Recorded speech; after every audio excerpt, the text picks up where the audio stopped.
অবশ্যই ওভারনাইট তো অনেক কিছু পরিবর্তন করা সম্ভব না, তবে আমরা প্রথম থেকে বলে আসছি যে আমরা স্পেসিফিকলি যে স্পোর্টসগুলোতে আমাদের সম্ভাবনা আছে এবং আমরা ভালো করছি, রেজাল্ট আসছে, সেগুলোতে আরও ফোকাস করব এবং আমাদের যে রিসোর্স আছে সেগুলোকে কনসেন্ট্রেট করব, যেখানে আমাদের সম্ভাবনা আছে বাংলাদেশের জন্য জাতীয় আন্তর্জাতিক পর্যায়ে ভালো রেজাল্ট বয়ে আনার।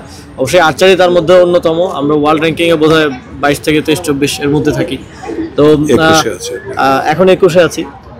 তো আমরা আর্চারি ফেডারেশনের সাথে শুরুর দিক থেকেই কাজ করার চেষ্টা করছি।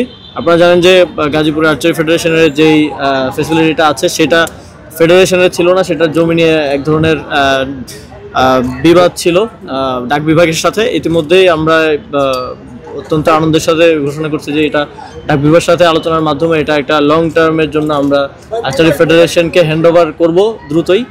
এবং এর বাইরেও আমাদের আপনারা জানেন যে অলিম্পিক বা এই ধরনের টুর্নামেন্টগুলোতে করার ক্ষেত্রে, পার্টিসিপেট করার ক্ষেত্রে প্লেয়ারদেরকে বায়োমেকানিক্স, তারপর স্পোর্টস টেকনোলজির দিক থেকে এবং অ্যাডভান্স লেভেল ট্রেনিংয়ের দিক থেকে অনেক সহযোগিতার প্রয়োজন পড়ে। সাধারণত আমরা ক্রিকেট বা ফুটবল বা যেই এই খেলাগুলোর ক্ষেত্রে প্লেয়াররা দেশের বাইরে থেকে অনেক সময় সেই সাপোর্টটা নেয়।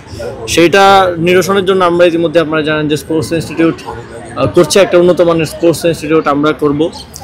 এবং আপনারা জানেন যে বিকেএসপি তো আর্চারি আছে, বিকেএসপিরও ক্যাপাসিটি বিল্ডিংয়ের জন্য আমরা ইতিমধ্যে উদ্যোগ নিচ্ছি।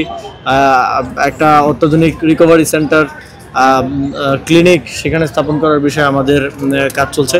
এখন এই পরিবর্তনগুলো পলিসি নিয়ে আপনারা জানেন একটা সার্টেন টাইম প্রয়োজন হয় শুরু করতে।